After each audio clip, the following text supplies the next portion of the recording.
জি। আসসালামু আলাইকুম। খালেদ সাইফুদ্দিন শোতে আপনাদের স্বাগতম। বন্ধুরা, যারা দেশ এবং বিদেশ থেকে আমার এই অনুষ্ঠানটি দেখছেন, তাদেরকে অনেক অনেক ধন্যবাদ জানাই এবং মোবারকবাদ জানাই রমজানের শুরুতে। আমাদের এই অনুষ্ঠানটি, প্রিয় বন্ধুরা, এই মুহূর্তে বাংলাদেশের আমরা নানা ধরনের চ্যালেঞ্জ, যেমন মূল্যস্ফীতি, ব্যবসায়িক সংকট, সামাজিক অসামঞ্জস্যতা, বিভিন্ন কিছুর মুখোমুখি হচ্ছি। এদের মাঝে রমজানের পবিত্র মুহূর্ত আমাদের এক নতুন আশার রশ্মি এনে দেয়। আজকের আমাদের আলোচনায় আমরা কোরআন ও হাদিসের আলোকে দেখব কিভাবে এই কঠিন সময়ে ছোট ছোট আমল, সুন্নাহ আমল ও ইসলামী বিধান আমাদের জীবনকে আলোকিত করবে। বন্ধুরা, আজকে এমনই এক অতিথি আমাদের মাঝে রয়েছেন, জনাব মাওলানা ফয়সল বিন হারুন। আসুন এই আলোচনার মাধ্যমে আমরা আমাদের সমাজ ও অর্থনৈতিক জীবনে ইতিবাচক পরিবর্তনের পথ খুঁজি।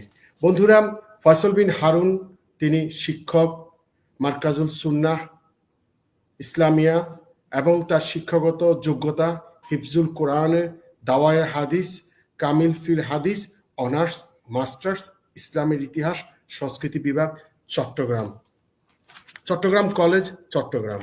প্রিয় বন্ধুরা, আমরা আজকে তার কাছ থেকে জেনে নিব কিভাবে ছোট ছোট আমলগুলি আমাদের জন্য রমজানের খুবই প্রয়োজন। আসসালামু আলাইকুম ওয়া রাহমাতুল্লাহি ওয়া বারাকাতুহু। ওয়ালাইকুম আসসালাম ওয়া রাহমাতুল্লাহি ওয়া বারাকাতুহু। কেমন আছেন? জি, আলহামদুলিল্লাহ অনেক ভালো আছি। ভাই, আমি একজন ইংলিশ মিডিয়ামের ছাত্র। তো এই বাংলার প্রভাত পেজটি আমাদের নিউজ পোর্টাল রয়েছে। আমাদের একঝাঁক তরুণ সাংবাদিক, তারা বাংলাদেশের মাঠে ঘাটে কাজ করছেন এবং এই বাংলা প্রভাত চ্যানেলটি রয়েছে একটি ইউটিউব চ্যানেল এবং একটা ফেসবুক প্ল্যাটফর্ম, এবং আমাদের একটি বন্ধু সমাজ গ্রুপ রয়েছে। আমরা সমাজের বিভিন্ন দিকগুলো মানুষকে দেখিয়ে থাকি। আজকের এই অনুষ্ঠানটি একটু ব্যতিক্রম। যদি আমার কোনো ইসলামিক শিষ্টাচার হয় কোনো কথায় বা কোনো কিছুতে, ক্ষমা মার্জিত দৃষ্টিতে দেখবেন, যেহেতু সম্পূর্ণ একটা ভিন্ন পরিবেশ থেকে বেড়ে ওঠা। প্রিয় ভাই, প্রথমেই দর্শকের সাথে আপনি যদি আপনার পরিচয়টা একটু বলতেন। আমি ফয়সাল বিন হারুন, আমি থাকি বাংলাদেশের নোয়াখালীতে। আমার বসবাস, জন্ম এবং বেড়ে ওঠা পুরোটা আমার নোয়াখালীতে, এবং পড়াশোনার সূচনা আমার নোয়াখালীর বুকেই। কামিল, দাওরা হাদিস ফেনীতে, তারপরে হিফজুল কোরআন, সবকিছু নোয়াখালীতে। শুধু আমি পড়াশোনার জন্য অনার্স এবং মাস্টার্স করার জন্য চট্টগ্রাম আমি পাড়ি জমিয়েছি। আমি নোয়াখালীর ভিতরে বেড়ে ওঠা, চট্টগ্রাম বিভাগে আমার শুরু থেকে শেষ আলহামদুলিল্লাহ। বর্তমানে আমি আছি মসজিদে, জুমার জিম্মেদারি আছে, খেদমতে আছে, আর মাদ্রাসায় মারকাজুস সুন্নাহ আল ইসলামিয়া আমি শিক্ষকতা করছি। পাশাপাশি আরেকটা পেশা আমার আছে, যেটা আমার পেশা হিসেবে, এগুলো আমি খেদমত হিসেবে করছি, দাওয়াতি কাজ হিসেবে। আল্লাহ তাআলা আমাকে ইখলাস দান করুন। আর আমি পাশাপাশি ব্যবসার সাথে জড়িত আছি আলহামদুলিল্লাহ।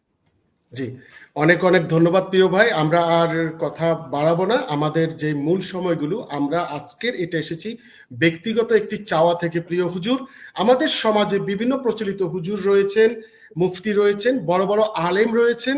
আমরা আসলে এরপরেও আমরা কেন যেন পথভ্রষ্ট হচ্ছি, এবং বর্তমান যে ইলেকট্রিক মিডিয়া আমাদেরকে খুব সহজ করে দিয়েছে হাদিস জানার জন্য, কোরআন শরীফের তাৎপর্য বোঝার জন্য, তারপরেও আমরা যেন কিছু বিভ্রান্তিতে থাকি। অনেক সময় অনেক কিছু আমরা জেনেও না জানার মতো থাকি, এবং কি আমাদেরকে দাওয়াতগুলো দেওয়া হচ্ছে, আমরা দাওয়াতগুলো পাচ্ছি না। ঠিক এমনই একটা সময়ে আপনাকে পেলাম। আপনার মূল্যবান সময় দেওয়ার জন্য অসংখ্য ধন্যবাদ, এবং আমরা এই সময়টা পাওয়ার জন্য অনেক দিন থেকে অপেক্ষা করছিলাম। প্রিয় হুজুর, আপনাকে ধন্যবাদ। হুজুর, প্রশ্ন যে রমাদানের মাসের ফজিলত ও আমল সম্পর্কে যদি দর্শকদের একটু বলতেন। الحمد لله حامدا ومصليا ومسلما وبعد. أعوذ بالله من الشيطان الرجيم. بسم الله الرحمن الرحيم. يا أيها الذين آمنوا كتب عليكم الصيام كما كتب على الذين من قبلكم لعلكم تتقون. صدق الله العظيم. আলহামদুলিল্লাহ, আজকে মাহে রমাদানের আমরা নবম রমাদান শেষ করেছি। আলহামদুলিল্লাহ, আল্লাহ চাহে তো বাকি রমাদানগুলো আমরা সুস্থতার সাথে শেষ করার আমরা আশাবাদী। আমরা রমাদানের প্রায় 2 মাস পূর্ব থেকে আল্লাহর কাছে দোয়া করছিলাম, আল্লাহুম্মা বারিক লানা ফি রজব ওয়া শাবান ওয়া বাল্লিগনা রমাদান, যে হে আল্লাহ, আমাদেরকে রজব এবং শাবান মাসে আপনি বারাকা দান করেন এবং আমাদেরকে রমাদান পর্যন্ত পৌঁছে দেন। এখানে একটা বিষয়, সূক্ষ্ম একটা কথা, আমরা হায়াত বৃদ্ধির জন্য আমরা প্রত্যেকেই নিজের হায়াত যেন বেড়ে ওঠে, বাড়ে, বৃদ্ধি পায়, আমরা হসপিটাল দৌড়ঝাঁপ করি, বিভিন্ন প্রক্রিয়া আমরা চেষ্টা করে থাকি। কিন্তু আল্লাহ তাআলা রমজান মাসকে কেন্দ্র করে একজন মানুষের জন্য আল্লাহ তাআলা হায়াত বাড়িয়ে দেন। আল্লাহ তাআলা সেই দোয়াটা আমাদেরকে শিখিয়েছেন, রজব থেকে রমজান পর্যন্ত হায়াত আমরা যেন পাই। এটা কেন করেছেন? কারণ আল্লাহ তাআলা বান্দাকে দুনিয়াতে অত্যন্ত মায়া করে পাঠিয়েছেন, অত্যন্ত মায়া করে পাঠিয়েছেন, ঠেকায় পড়ে না। এবং শখের বশেও যদি বলি, খুব মায়ার বশে এখানে পাঠিয়েছেন। তো তিনি তার ইচ্ছার জায়গা থেকে বান্দাকে দুনিয়াতে পাঠিয়ে 2টা ঠিকানা তৈরি করেছেন। একটা হচ্ছে জান্নাত আর একটা জাহান্নাম। 2টা ঠিকানা তৈরি করার পরে আল্লাহ পাক রব্বুল আলামিন বান্দাকে যেন জান্নাতবাসী হয়, বান্দা যেন সফল হতে পারে, দুনিয়ার জীবনে সফল হয়ে আল্লাহকে খুশি করে যেন জান্নাতবাসী হয়ে যায়, সেজন্য আল্লাহ তাআলা ব্যবস্থা রেখেছেন। বছরের বিভিন্ন সময়ের পরিক্রমায় বিভিন্ন সুযোগ দিয়েছেন আল্লাহ। যেমন প্রতিদিন শেষ রাত আল্লাহ তাআলা বান্দাকে ডাকেন, কে আছো, আমার কাছে কি চাবে, আসো ক্ষমা চাও, আল্লাহ তাআলা ডাকেন।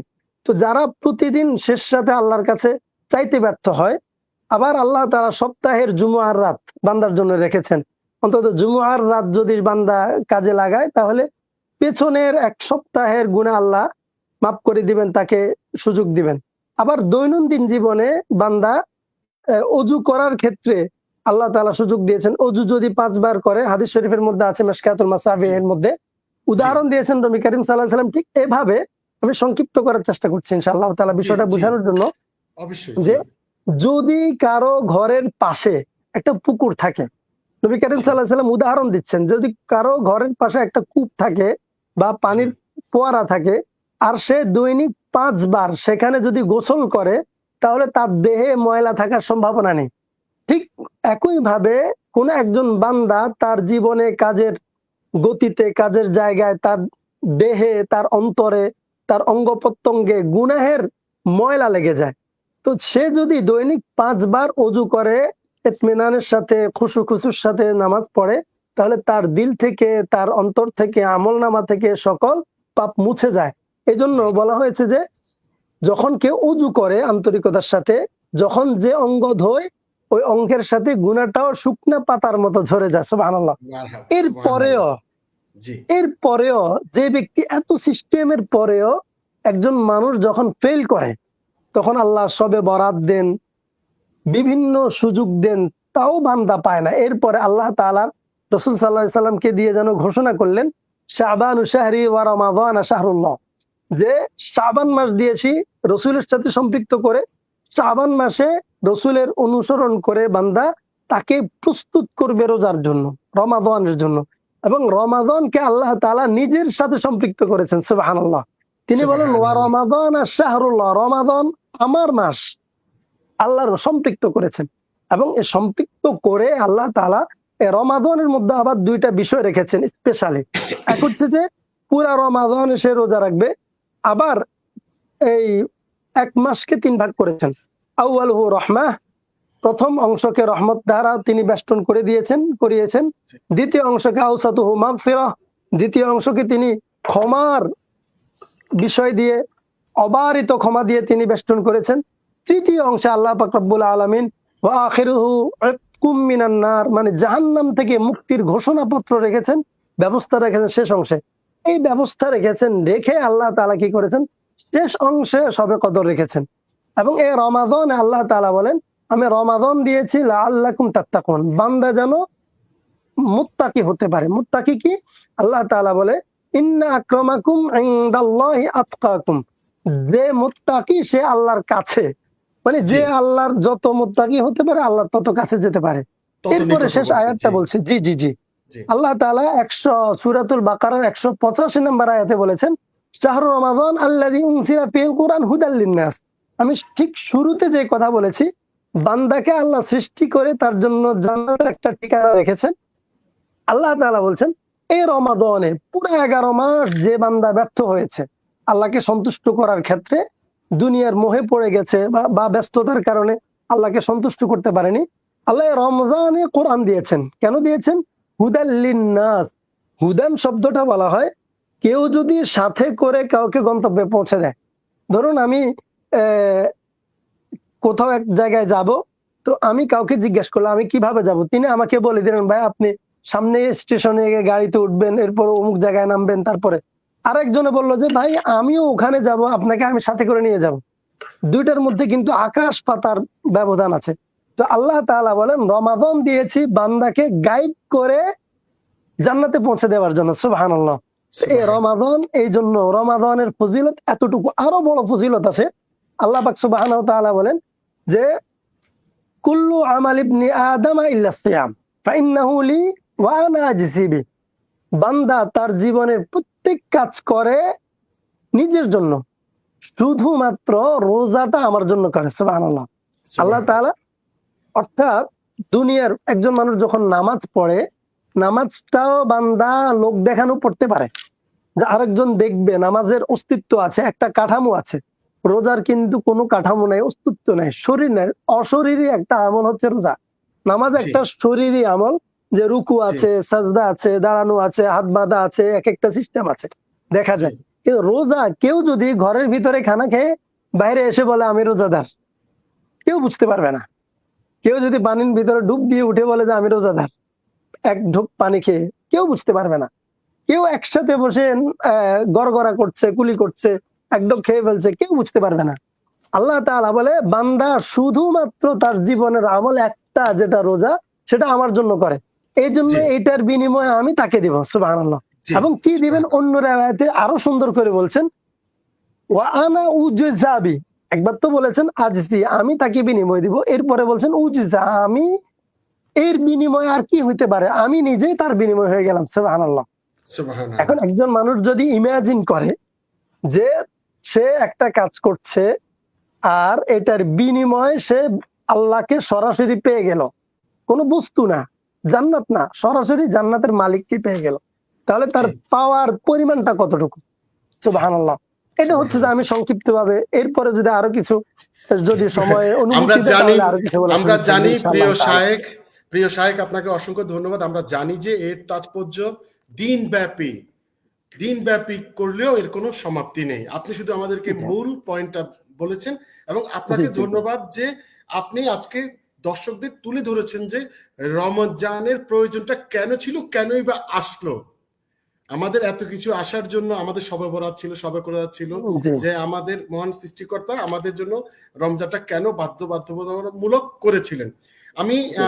প্রিয় শায়েখ একটি কথা বলতে চাই, আমাদের বাংলার প্রভাতে যিনি আমাদেরকে পর্দার আড়ালে যিনি নির্দেশনা দিচ্ছেন, সহযোগিতা করছেন, ক্যামেরায় রয়েছেন, আমাদের বাংলাদেশে ঢাকাতে রয়েছেন তিনি, রাজু আনোয়ার, তাকে অনেক ধন্যবাদ জানাই অনেক যে তিনি অনেক অনেক অনেক, মোবারকবাদ। হ্যাঁ, জি, অনেক কাজ করছেন। আমি লাইভে দেখতে পাচ্ছি, লাইভে কাজ করছে, মেসেজ দিচ্ছে যে সবকিছুতে তিনি নির্দেশনায় রয়েছেন। তরুণ এই ছেলেটির জন্য, আমার এই ভাইটির জন্য অনেক দোয়া করি। রাজু আনোয়ার একজন মেধাবী দোয়া। মানুষ। এবং ভাইয়া, রমজানের এই ফজিলতগুলো আমরা খুবই মানি, শুনি, বুঝি, কিন্তু দুঃখজনক এবং কষ্টজনক যেটা, যেটা ব্যথা দেয়, সেটা হচ্ছে বর্তমান বাংলাদেশের যে আমরা যে ব্যবসায়ীদের দেখি, তাদের যে অধিক মুনাফা করার যে একটা পরিবেশ আমরা দেখি, সেটাকে কিভাবে মূল্যায়ন করবেন? এটা হচ্ছে আসলে, আমি এটাকে যদি এভাবে মূল্যায়ন করি যে বান্দা নিজের মূল্যায়ন বুঝতে না পারা, মানে ক্ষণস্থায়ী সময়টাকে, অস্থায়ী বিষয়টাকে সে স্থায়ীটার স্থায়ীটা মানে অস্থায়ীটা দিয়ে স্থায়ীকে সে আড়াল করে ফেলছে। বিষয়টা আসলে জি দুঃখজনক। আল্লাহ পাক রব্বুল আলামিন রমজান মাসের কথাই যদি বলছি, রমাদান হচ্ছে যে বান্দার আখিরাতকে কামাই করার জন্য মাস আল্লাহ দিয়েছেন। জি জি একজন বান্দার বিশ্বাসের উপর, তার অনুভূতির উপর নির্ভর করে তার কর্মটা। জি একজন মানুষ যতক্ষণ পর্যন্ত নিজের জীবনের মূল্য বুঝতে না পারে, ব্যর্থ হয়, তখন জি আমরা আত্মহত্যা করতে দেখি। জি এটাকেও আমি সেরকম একটা মনে করি।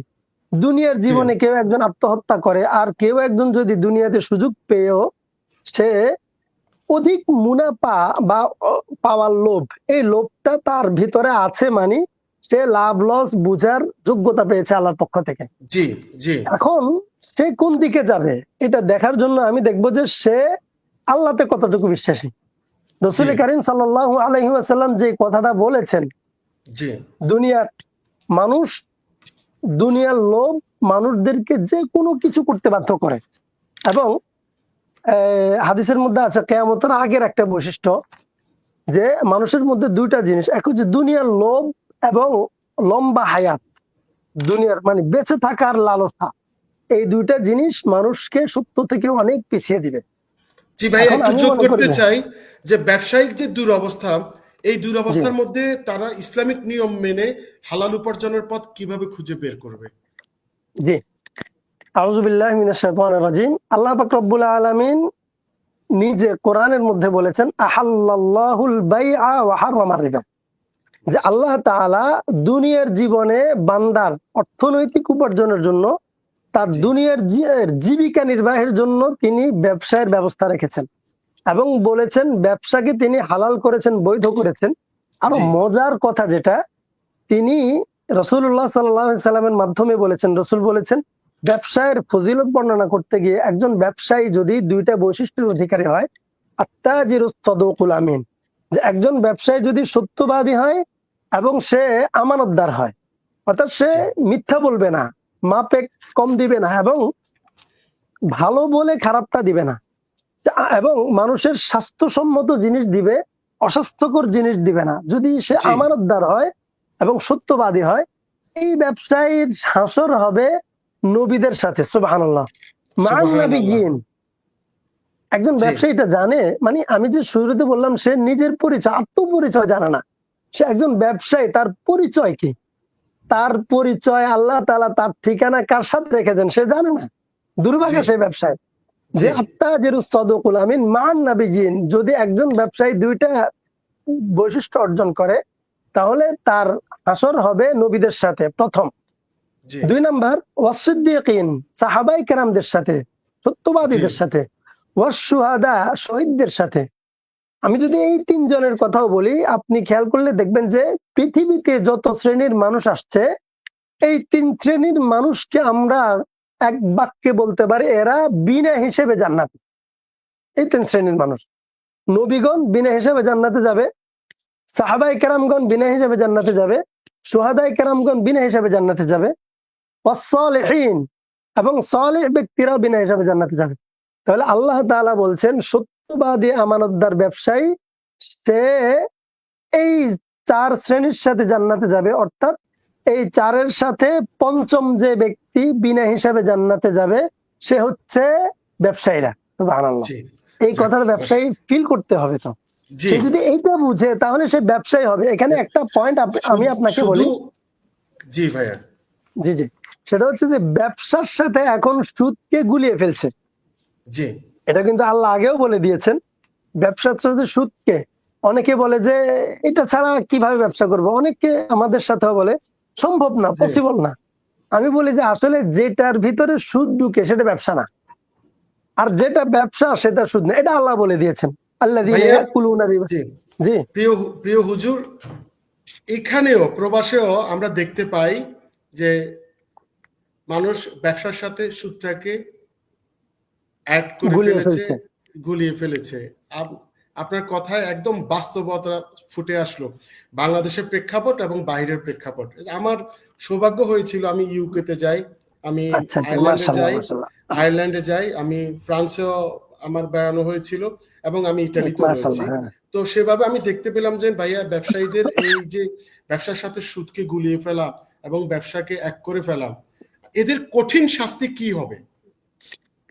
এদের জন্য তো আমি প্রথমে আল্লাহ তাআলা সূরাতুল বাকারার এই 275 নম্বর আয়াতের মধ্যে বলেছেন, আল্লাযীনা ইয়াকুলুনা রিবা লা ইয়াকুমুনা ইল্লা কামা ইয়াকুমুল্লাযী ইয়াতাখাব্বাতুহু আশ-শাইতানু মিনাল মাস।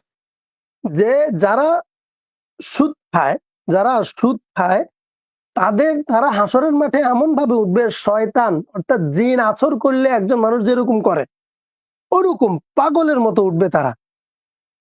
যালিকা বিআন্নাহুম ক্বালু ইন্নামাল বাইউ মিসলুর রিবা। কারণ কি, তারা তো সুদটাকে তারা বলে এটা তো ব্যবসার মতোই, মানে তারা সুদ এবং ব্যবসাকে গুলিয়ে ফেলে, যেটা আমি শুরুতে বলেছি। এই জন্য আল্লাহ বলেছেন যে তারা সুদ এবং ব্যবসাকে গুলিয়ে ফেলে, এই জন্য তারা হাসরের মাঠে উঠবে শয়তানে ধরলে জিনে ধরা মানুষের মতো। এবং ওয়াহাল্লাল্লাহুল বাইআ ওয়া হাররামার রিবা, আল্লাহ বলেছেন অথচ তারা ব্যবসা এবং সুদকে গুলিয়ে ফেলে, অথচ আল্লাহ তাআলা ব্যবসাকে হালাল করেছেন, সুদকে হারাম করেছেন। এই একটা বিষয়। আরেকটা আল্লাহ তাআলা বলেছেন যে সতর্ক করে বলেছেন, ইয়ামহাকুল্লাহুর রিবা ওয়া ইউরবিস সাদাকাত। আল্লাহ সুদকে নিশ্চিহ্ন করেন এবং দান সদকাকে আল্লাহ বাড়িয়ে দেন। রমাদান মাস আসছে, কেউ যদি দান করে, কাউকে অর্থ দিয়ে সহযোগিতা করে, এটা আল্লাহ অনেক বৃদ্ধি করেন। আর কেউ যদি সুদের উপর চলে, আল্লাহ বলে সেটাকে আমি নিশ্চিহ্ন করেছি। অর্থাৎ বাহ্যিকভাবে প্রাথমিকভাবে তার কাছে যদিও মনে হয় যে এটা অনেক বেশি, যে আমরা ছোটবেলায় খেতাম মজার খানার মতো, অনেক পপকর্নের মতো, মানে মুখে দিলে অনেক বড়, মুখে দিলে শেষ, ফিনিশ। সুদ আসলে এরকম আরো বড়, যেটা আল্লাহ তাআলা ঈমানদারদেরকে বলেছেন যে ইয়া আইয়ুহাল্লাযীনা আমানুত্তাকুল্লাহ, হে ঈমানদারগণ তোমরা আল্লাহকে ভয় করো, ওয়াযারু মা বাকিয়া মিনার রিবা ইন কুনতুম মুমিনিন। এবং তুমি অতীতে যে সুদটা নিয়েছো, আমার এই সতর্কবাণী শোনার পরে তুমি সুদের মুনাফার অংশটা ক্ষমা করে দাও, তুমি যদি মুমিন হও। এরপরে আমি যে দিকে আসছি, আপনার যেটা প্রশ্ন ছিল যে তাদের জন্য বড় ধমক কি, একটা হাদিস শরীফের মধ্যে আছে, জি কঠিন শাস্তি কি, একটা হাদিস শরীফের মধ্যে আসছে, যে ব্যক্তি সুদী কারবার করে, আল্লাহ মানে হাদিসের কথা হচ্ছে 70টা অপরাধের মধ্যে, পাপের মধ্যে সবচেয়ে ছোট পাপ হলো নিজের মায়ের সাথে জেনা করলে যে গুনাহ হয়, যে ঘৃণ্য অবস্থা সেটা। আপনি দেখুন, ইমাজিন করেন, আপনি একজন মানুষ যদি এমনি সাধারণ মানুষ, গতকালকে আমাদের দেশে একটা ধর্ষকের বিষয়ে আদালত পাড়া অনেক কথাবার্তা হচ্ছে দেশে, একটা ধর্ষক, ছোট একটা বাচ্চাকে, ধর্ষককে মানুষ এরকম ঘৃণা করে, এমনকি ধর্ষকের পক্ষে যে ওকালতি করতে গিয়েছে জনগণ, তাকে গণধোলাই দিয়েছে। এই জায়গায় দেখেন, একজন মানুষ সে সুদী কারবারি করছে, আর আমার নবী বলছে সে নিজের মায়ের সাথে জেনা করার মতো পাপে লিপ্ত। অথচ তাকে আমাদের মুসলিম সমাজে অ্যাপ্রিসিয়েট করছি, তাকে শিল্পপতি বলছি, তাকে আমরা সংবর্ধনা জানাচ্ছি, তাকে আমরা সম্মাননা দিচ্ছি।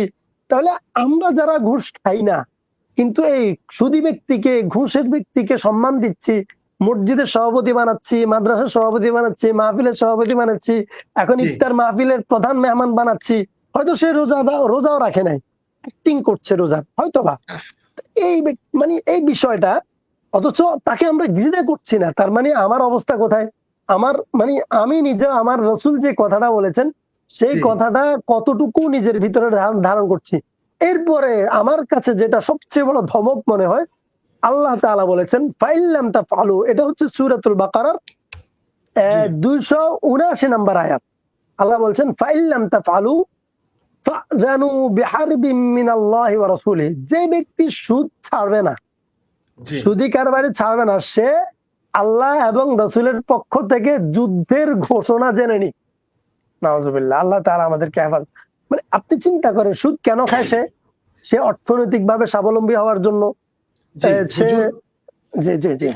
এখানে সত্যি একটি খুবই দুর্ভাগ্যজনক যে আমরা ওই ব্যক্তিদেরকে প্রায়োরিটি দিয়ে থাকি, যে দাওয়াতে এবং সামাজিকভাবে এবং বিভিন্নভাবে সৎভাবে বেঁচে থাকাটা সত্যি একটি লড়াইয়ের ব্যাপার।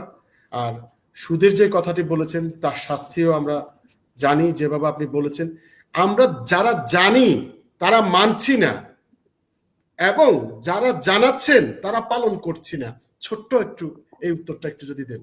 আমরা যারা জানি না এবং যারা জানাচ্ছেন তারা পালন করছেন না। মাশাআল্লাহ, সুন্দর কথা আপনি বলেছেন। অনেক চমৎকার কথা বলেছেন ভাই সাইফুদ্দিন ভাই। অনেক, অনেক চমৎকার। আমি অনেক আনন্দিত হয়েছি আলহামদুলিল্লাহ। এজন্য আনন্দিত হয়েছি, আমরা সবসময় ইসলামের কথা বলতে গিয়ে রেফারেন্স টানতে হয় অনেক আমাদের উপরের ব্যক্তিদের, যে সাহাবায়ে কেরাম এ আমল করে এভাবে করেছেন, এভাবে নিজেকে তৈরি করেছেন। কিন্তু নিজেকে উদাহরণ টানতে পারি না। যে আমি যে বলছি ভাই যেটা বলেছেন, আমি আমাকে কিভাবে উদাহরণ হিসেবে পেশ করব? জি, আলহামদুলিল্লাহ, আল্লাহ তাআলা শুকর যে আজকে আমি আপনার সামনে যে সুদের বিশাল ভয়াবহতার কথা বলেছি এবং জি, সুদের বিষয়ে আমি নিজেকে কিভাবে সেভ করার চেষ্টা করছি এবং এস্টাবলিশ করার চেষ্টা করছি, ব্যবসা যে সুদি কারবারে ছাড়া হয়, সুদমুক্ত ব্যবসা করা যায়। আমি আপনাকে ছোট্ট করে মাশাআল্লাহ। জি, উদাহরণ টানছি। আলহামদুলিল্লাহ, আমি শুরুতে বলেছিলাম আমি মাদ্রাসা, মসজিদ, মাহফিল এগুলো দিনের দাওয়াতের কাজ হিসেবে, খেদমত হিসেবে করি। কারণ আল্লাহ জি, তাআলা আমাদেরকে বলেছেন, রাসূল সাল্লাল্লাহু আলাইহি ওয়াসাল্লাম বলেছেন, বাল্লিগু আন্নী ওয়ালাউ আয়া, যেটা জানো মানুষদের কাছে দাওয়াত হিসেবে পৌঁছে দাও। আল্লাহ তাআলা বলেছেন, নবীকে বলেছেন, বাল্লিগ মা উনজিলা ইলাইকা মির রাব্বিক। এইজন্য চেষ্টা করছি। কিন্তু আমি পেশা হিসাবে যে কাজ করি সেটা হচ্ছে একটা ব্যবসা। আলহামদুলিল্লাহ, আমাদের পৈতৃকভাবে বইয়ের ব্যবসা আছে। আমার বাবা একজন বড় আলেম ছিলেন, মুফাসসিরে কোরআন ছিলেন। তো তিনি যখন ব্যবসা শুরু করছেন, তখন উনার অনেক সুনামধন্য ব্যক্তি ছিলেন। ব্যাংকের ব্যক্তি কর্মকর্তাদের সাথে উনার অনেক সখ্যতা ছিল। জি, আমার আব্বাজান রহমতুল্লাহ আলাইহি, মাওলানা হারুন রশিদ রহমতুল্লাহ আলাইহি এখন নাই, তিনি ইন্তেকাল করছেন। আল্লাহ জান্নাতের বাগান বানায় দেন ওনাকে, ক্ষমা করুন। তিনি জি, ওনাকে ডেকে বলছেন যে, "আপনি আমাদের কাছ থেকে কোনো মুনাফা দিতে হবে না। আমাদের কাছ থেকে কিছু নেন, ব্যবসা করেন।" আমার আব্বু বলছে যে, "না, ব্যবসা করার জন্য ব্যাংক থেকে নেয়া যায় না। কারণ ব্যাংকের সাথে অর্থনীতির সাথে সুদের সাথে জড়ানো থাকে। এটা আমি আমার ব্যবসায় ঢুকানো যাবে না। ব্যবসা একটা ইবাদত।" জি, আলহামদুলিল্লাহ, আমাদের এই ব্যবসা এখন চৌমুহনীতে এস্টাবলিশড আমরা আছি। তো আমাকে আশপাশে অনেকেই বলে, যখন অনেকদেরকে বুঝাই সুদমুক্ত ব্যবসা করার জন্য, আমি অনেকের সাথে বোঝানোর চেষ্টা করি। আলহামদুলিল্লাহ, কয়েকজন ব্যবসায়ীকে আমি পেয়েছি, তারা চেষ্টা করছেন সুদমুক্ত থাকার জন্য। আলহামদুলিল্লাহ, আমরাও 100% এখনো সুদমুক্ত ব্যবসা করছি। আমাদের লাইব্রেরি, জি, মুসলিম লাইব্রেরি চৌমুহনীতে। তো আমাদের গত ২০ সনে আগুনে পড়ে যায়। আমি সুদমুক্ত ব্যবসার চেষ্টা এবং সফলতা শোনাচ্ছি। এটা এজন্য বলছি, আমাকে একটু সুযোগ দিবেন। অন্যরা অবশ্যই, হয়তো ইন্সপায়ারেশন পাবে, এটার জন্য অবশ্যই, ইন্সপায়ারেশন পাবে। অবশ্যই। কারণ আমি যদি আমাদের এই ১০০ প্রোগ্রামটা বছর। জি, আমাদের এই জি, প্রোগ্রামটি হচ্ছে দাওয়াতি কাজের জন্য। জি, জি, জি, আমার যেসব মায়েরা, যেসব বোনেরা, যেসব ভাইয়েরা জি, পথভ্রষ্ট তাদের জন্য প্লিজ আপনারা ইচ্ছে জি, করলে আমাদের ফেসবুক লাইভে প্রশ্ন করতে পারেন। হুজুর ১ মিনিট। জি, মাশাআল্লাহ অনেক সুন্দর লাগছে। টিপু আমাদের ভাই ঢাকা থেকে দেখছেন। আমাদের খুরশিদ আলম দেখছেন এবং আমাদের ইমদাদুল ফরহাদ ভাই লিখেছেন মাশাআল্লাহ, অনেকে লাভ দিচ্ছেন। সাদ নুহা মাশাআল্লাহ, মাশাআল্লাহ, মাশাআল্লাহ। আহ, আপনাদের অসংখ্য ধন্যবাদ। বাংলা প্রবাদ থেকে আপনারা দেখছেন আমাদের এই আলোচনায় রয়েছেন আমাদের ইসলামী জিজ্ঞাসা, রমাদানের ফজিলত, জাকাত, হালাল ব্যবসা ও নারীদের ইবাদত। অতিথি মাওলানা ফয়সাল বিন হারুন। জি ভাই, যারা আপনার দেখছেন আমাদের দর্শক ভাইদেরকে, তাদেরকেও মোবারকবাদ জানাচ্ছি। আলহামদুলিল্লাহ। তো এখানে যেটা আমি বলতে চাচ্ছিলাম সেটা হচ্ছে যে, যেহেতু এখানে ওয়ার্ল্ড ওয়াইড সবাই দেখবে, ইন্সপিরেশন এর দরকার। আমি যদি ১০০ বছর আগের কারো উদাহরণ জি, টেনে নিয়ে আসি এখানে, জি, আনতে পারি। কিন্তু আনলে এরকম হয়তো হবে না, বলবে যে হুজুর নিজে বলছে, নিজে আমল করতে পারে না, অন্যের উদাহরণটা আনছে। জি, এইজন্য আমি বলছি আলহামদুলিল্লাহ, শুকরিয়া তারা, এবং ইন্সপিরেশন এর জন্য, অন্যদেরকে অনুপ্রেরণা জাগানোর জন্য। তো ২০২০ সালে আপনি হয়তো জানেন নিশ্চয়ই, চৌমুহনী এই রেলওয়ের পাশে যে মার্কেট গুলো আছে, এখানে অগ্নিদগ্ধ হয় অনেক বিশাল অগ্নিকাণ্ডের। হ্যাঁ, ২২ সালে, ২০২২ সালে অগ্নিকাণ্ডের ঘটনা ঘটে। তো ওই অগ্নিকাণ্ডের ভিতরে আল্লাহ পাকের ইচ্ছায় আমাদের ব্যবসা প্রতিষ্ঠানও পড়ে যায়। বিশাল অগ্নিকাণ্ড ২৭শে রমাদান, ২২ সালে ২৭শে রমাদান অগ্নিকাণ্ড হয় চৌমুহনী রেলওয়ের ওখানে। তো জি, ওখানে আমি যখন ইফতার করে আসছি, আশপাশে আগুন ছিল। আমি দোকানে ঢুকলাম, আল্লাহর নাম পড়ে ২ রাকাত সালাতুল হাজত পড়ে বের হলাম, শাটারটা টেনে আল্লাহর হাওলা করে দিলাম। আমার একটা বিশ্বাস ছিল, আশপাশের সবকিছু জ্বলে গেলেও মুসলিম লাইব্রেরিতে আগুন লাগবে না। এটা আমার বিশ্বাস ছিল। জি, চলে গেলাম। পরের দিন সকালে এসে যখন দেখলাম যে মুসলিম লাইব্রেরি সহ আগুনে জ্বলছে, তখন আমি আল্লাহ শুকর আদায় করে বলছি, আল্লাহ, আমার এই দোকানে আমার বাবা রেখে গেছেন, এখন আমরা করছি আলহামদুলিল্লাহ, 1 টাকা সুদের হারাম অর্থ নাই। তো আমার বিশ্বাস আপনি আমাদের এই ব্যবসা জ্বালাবেন না। তবে যেহেতু এখানে আগুন লেগেছে, আমি যতটুকু চেয়েছি তার চেয়ে বেশি দেওয়ার জন্য হয়তো আপনি এটা করেছেন। এটা ছিল আমার বিশ্বাস। এবং আমি জুমাতেও মানে প্রাউডলি বলেছি, আমি এতমিনানের সাথে বলেছি যে আল্লাহ তাআলা হয়তো আমাকে তার চেয়ে উত্তম কিছু দেওয়ার জন্য করেছেন। এবং অনেক হিংস্র আছে আমার কাছে, লম্বা হয়ে যাবে বলছি না এই জন্য, জি যে আলহামদুলিল্লাহ আজকের মুসলিম লাইব্রেরি যারা চেনেন, আমার শোতে যারা দেখছেন, তারা নোয়াখালী সারা বাংলাদেশের অনেকে চিনেন। আমরা যখন পড়া যাই, সারা বাংলাদেশের বড় বড় কোম্পানি তাদেরকে আমি ধন্যবাদ জানাই, শুকর জানাই। তাদের কাছে আমি কখনো যাই না আবেদন নিয়ে, তারা আমাদের কথা বলেছে, আমাদের খোঁজ নিয়েছে। আশপাশের অনেকে তাদের কাছে গিয়েছে আবেদন নিয়ে, কিন্তু তারা আমাদের খোঁজ নিয়েছে। বাংলাদেশের বিভিন্ন জায়গায় বড় বড় ওলামায়ে কেরাম আমাদের নাম নিয়ে নিয়ে আমাদের জন্য দোয়া করেছে। আমাদের কাস্টমাররা তো ওলামায়ে কেরাম, কেউ খতিব, কেউ মুহাদ্দিস। তারা দেখা যায় যে অন্যের দোকান থেকে বই কিনে আর দোয়া করে আমাদের জন্য। কি একটা মানে মিরাক্কেল বলতে পারে, আল্লাহ তাআলার দয়া। এবং নির্মাল বদল যাকে বলে, আল্লাহ তাআলা উত্তম প্রতিদান বিনিময় যাকে বলে, আল্লাহ সেটা দিয়েছেন। ছোট্ট একটা বিষয় বলি, যে যখন পড়া যাওয়ার পরে বাংলাদেশে জি একটা কথা আছে, ইন্স্যুরেন্স হয় এবং সুদের উপর যারা টাকা দেয় তারা হিসাব নিকাশ করে চেষ্টা করে কিছু দেয়ার কিছু নেয়ার। এবং জি এই ফায়ার সার্ভিস ওখানেও করতে হয়, কাগজ জমা দিতে হয়। অনেকে আমাকে বলেছে, তো আমি বলেছি আমাদের আশপাশে অনেকেই দরখাস্ত করেছে, কাগজ তৈরি করেছে। আমি জি বলেছি আমি দরখাস্ত এক জায়গায় দিয়েছি, বারবার সব জায়গায় দিতে মাশাআল্লাহ পারবো না।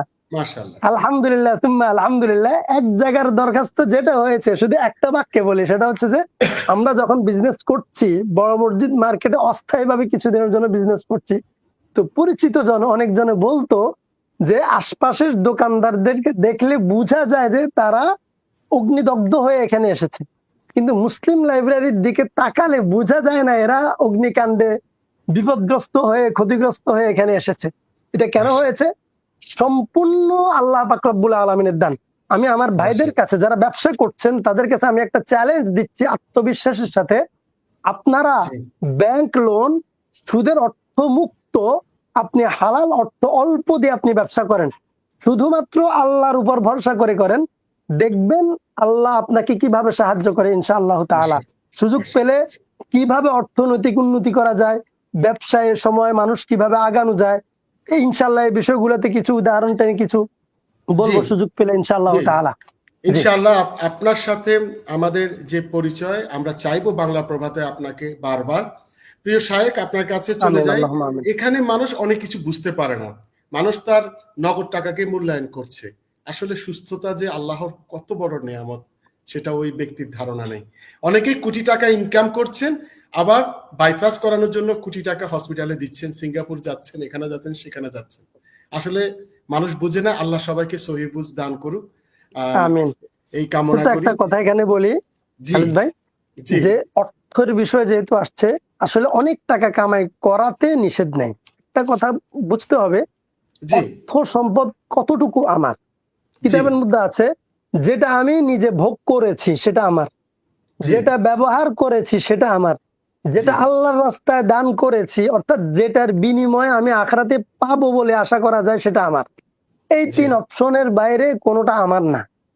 জি যেটা আমি জি খেয়েছি, যেটা ব্যবহার করেছি, যেটা দান করেছি, এই 3-এর বাইরে কোনোটা আমার না। জি ধন্যবাদ প্রিয় ভাই। আমরা আসলে এই প্রশ্নে চলে যাব, তার আগে একটি কথা জি, বলি যে ধর্ষণের যে মর্মান্তিক কাহিনীগুলো আমরা দেখছি বর্তমান, আম, তো আপনি বলেছেন যে ধর্ষকের পক্ষে কোনো আইনজীবী যদি না দাঁড়ায়, তাহলে সবচাইতে এটি একটি বড় প্রতিবাদ হবে।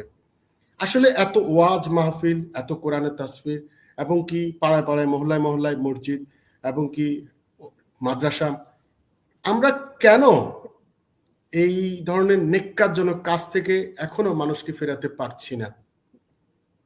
আপনি কি আলহামদুলিল্লাহ। মনে করেন? আসলে সোজা কথায় যদি বলি, তাহলে কোনো কাজ, আইন আইন তৈরি করা হয়, একটা দেশে সবার জন্য আইন তৈরি হয়, সবাই কিন্তু জি চোর না, জি আইন তৈরি হয় সবার জন্য। জি তখন ভালো মানুষটা তো ভালোই আছে, খারাপ জি মানুষটাও আইনের ভয়ে, প্রশাসনের ভয়ে ভালো থাকে। জি এখন যদি একজন মানুষ যদি দেখে যে সে যাচ্ছে তাই করলো কিন্তু তার বিচার হলো না, অথবা জি তাকে বিচারের নামে, প্রহসনের নামে তারা এক জায়গায় আটকে রাখলো, তার জীবন বেঁচে আছে, সে মোটামুটি নিরাপদে আছে, তাহলে সে ভয়টা পেল না। প্রশাসন কেন, আইন কেন, শাস্তি কেন? এই জন্য একজন মানুষকে যে ভালো তাকে পুরস্কার দেওয়ার জন্য নিরাপদ থাকবে, আর যে খারাপ তাকে, সে তো এমনিতেই, আমাদের দেশে কথা একটা আছে, চোরে না শুনে ধর্মের কাহিনী, তাই জি না?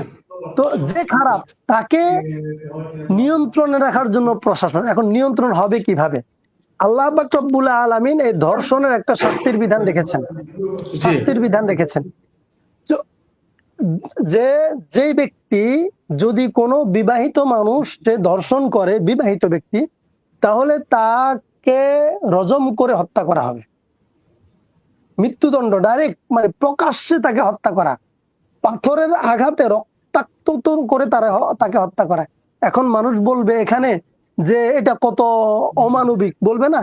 আপনি দেখেন আমাদের দেশে একটা, আমাদের যে সাইকোলজিটা কেমন উদ্ভট সাইকোলজি, যে একজন মানুষ অন্যায়ভাবে 10 জন মানুষকে নির্যাতন করে হত্যা করলো, ছোট ছোট বাচ্চাদেরকে ধর্ষণ করলো, এটা নির্মম হয় না? যেই ব্যক্তি 10 জনের জীবন নষ্ট করলো তাকে হত্যা করার নির্মমতা বলে। জি যদি এইটাই এক্স্যাক্টলি হয়, যদি এটাই হয়, তাহলে দেশে ফাঁসির আইন কেন? এটা কি নির্মমতা না? যদি নির্মমতাই হয় একজনকে হত্যা করা, তাহলে সেনাবাহিনীর হাতে, বিমান বাহিনীর হাতে মারণাস্ত্র কেন? যদি একজনকে হত্যা করা নির্মমতা হয়, জি তাহলে পুলিশের হাতে অস্ত্র কেন? যদি একজনকে হত্যা করাটাই নির্মমতা হয়, তাহলে একটা দেশে ফাঁসির আইন কেন থাকবে? জি নিশ্চয়ই যৌক্তিক কারণ আছে। জি যৌক্তিক কারণ এটাই যে অন্যায় করবে, জি হত্যার, জীবন বিসর্জন দেওয়ার, তাকে হত্যা করার, মৃত্যুদণ্ডের অন্যায় করবে, তাকে মৃত্যুদণ্ড দেবে। এখানে ছোট্ট একটা কথা বলি, আইন আদালত কেন? একজনের অপরাধ সাব্যস্ত করার জন্য। ভাই একটু খেয়াল করেন, আইন আদালতের কাজ, উকিল দাঁড়াবে, জাজ বসবে, ডিবেট হবে, অপরাধীর অপরাধকে সাব্যস্ত করবে, নিশ্চিত করবে। যখন একজন অপরাধের অপরাধ নিশ্চিত হয়ে যায়, তখন আর কোর্টে এটা চলে না, তখন রায় হয়ে যায়, রায়ের পরে এটা কার্যকরী হওয়া। কিন্তু জি একজন মানুষ মানুষকে ধর্ষণ করেছে, যেটা প্রমাণিত, একজন মানুষ মানুষকে অন্যায়ভাবে হত্যা করেছে, যেটা প্রমাণিত, জি অপরাধ প্রমাণিত হওয়ার পরেও আবার একটা প্রমাণ করার অ্যাক্টিং করা হয়, অ্যাক্টিং করে ও অপরাধীকে জীবন দেওয়ার একটা কোশিশ করা হয়। এই জন্য অপরাধী ভয় পায় না। যদি একজন হত্যাকারীকে, একজন ধর্ষককে আল্লাহর বিধান মতো হত্যা করা হইতো প্রকাশ্যে, তাহলে জি দেখবেন একটা কার্যকরী করেন, পরেরটা দেখবেন এমনি বন্ধ হয়ে যাবে। আপনার আমাদের এই অনুষ্ঠানের মাধ্যমে আমরা দর্শককে জানিয়ে দিতে চাই যে আমাদের শাহেখের সাথে আমরাও একমত, ধর্ষণের শাস্তি আল্লাহর বিধানকে মেনে শাস্তি দান করা হোক, এতে করে অন্যরা আমি ভয় আল্লাহ, পাবে, জি এতে করে অন্যরা ভয় পাবে। আম, সত্যি কথা বলতে কি, যখন একটি সন্তানকে আপনি হত্যা করলেন, 8 বছরের শিশু, সেটা জি কি মর্মান্তিক ঘটনা, নাকি ওই লোকটাকে পাথর দিয়ে মেরে মর্মান্তিক ঘটনা? প্রশ্ন আপনার কাছে, প্রিয় দর্শক, জি আমরা ছুড়ে দিলাম। আপনার বিবেককে আপনি প্রশ্ন করেন। আট জি বছরের শিশু, তাকে বাপ ছেলে 3 জন মিলে ধর্ষণ করেছে। এই 8 বছরের শিশুটি 3 দিন মৃত্যুর সাথে পাঞ্জা লড়ে ওহ, দুনিয়ার মায়া ছেড়ে চলে গেছেন। সেটা কি আল্লাহ তাআলা মর্মান্তিক? তাকে কবুল করুন। সেটা কি আপনি আপনি মর্মান্তিক? জমিন দান করুন। তাকে আপনি মানবাধিকার বলেন, তাকে আপনি হিউম্যান রাইটস বলেন, নাকি এই 3 জনকে পাথর ছুঁড়ে শাস্তি দিয়ে মৃত্যুদণ্ডকে আপনি মর্মান্তিক বলেন? আবারও আপনার বিবেকের কাছে প্রশ্ন ছুড়ে দিলাম। প্রিয় বন্ধুরা, আপনারা দেখছেন বাংলা প্রভাতের এই আয়োজনে রয়েছি আমি খালেদ সাইফুদ্দিন, এবং আমাদের অতিথি রয়েছেন, আমাদের প্রিয় বক্তা রয়েছেন ফয়সাল বিন হারুন। হুজুরের কাছে চলে যাব, নারীদের, যেহেতু নারী প্রসঙ্গ চলে এসেছে। আমাদের নারী সমাজে অনেক কষ্ট করেন, ইফতার তৈরি করেন এবং সেহরি তৈরি করেন, রোজা রাখেন, সন্তানদের স্কুলে পাঠান, স্কুল থেকে। একটি নারী বর্তমানে একটি সংগ্রামী জীবন। তো তাদের প্রতি সম্মান রেখে হুজুর আমাদের কিছু প্রশ্ন, যে সেখানে নারীদের ইবাদতে ও সামাজিক ভূমিকা আমরা কিভাবে দেখছি? এখানে একটা ইয়ে করে দিও, ওই মেয়েটা যেটা সংবাদ, সম্ভবত সে মেয়ে বেঁচে আছে সম্ভবত, আমরা জি দোয়া করি আল্লাহ জি তাকে সুস্থ করে দিন। হ্যাঁ হ্যাঁ। আর জি নারীদের যে বিষয়টা, জি প্রিয় হুজুর, এটা আমরা অসংখ্য ধন্যবাদ। মেয়েটির মৃত্যুর খবরটি গুজব ছিল প্রিয় বন্ধুরা। তার দুদিন আগেও আরেকটি 8 বছর মেয়েও নির্মমভাবে, হ্যাঁ, আম, জি। তো আমরা আলহামদুলিল্লাহ। আমরা ফিরে যাব যে হুজুর, এই এই দুঃখিত, আবার ফিরে আসছি অনুষ্ঠানে, যে আমাদের যে মেয়েটি মারা গেছে এই সংবাদটি গুজব ছিল, আমরা দুঃখিত। উনি এখনো বেঁচে আছে, আপনারা সবাই ওনার জন্য দোয়া করবেন। জি হুজুর, প্রশ্ন ছিল যে নারীদের জি ইবাদতে সামাজিক ভূমিকা, খুব সংক্ষেপে, আমাদের হাতে সময় খুবই কম। জি। আউযু বিল্লাহি মিনাশ শাইতানির রাজিম। আল মালু ওয়াল বানুনা জিনাতুল হায়াতিদ দুনিয়া। জি আল্লাহ তাআলা কোরআনের মধ্যে বলেছেন, সন্তান এবং সম্পদ দুইটা দুনিয়ার সৌন্দর্য।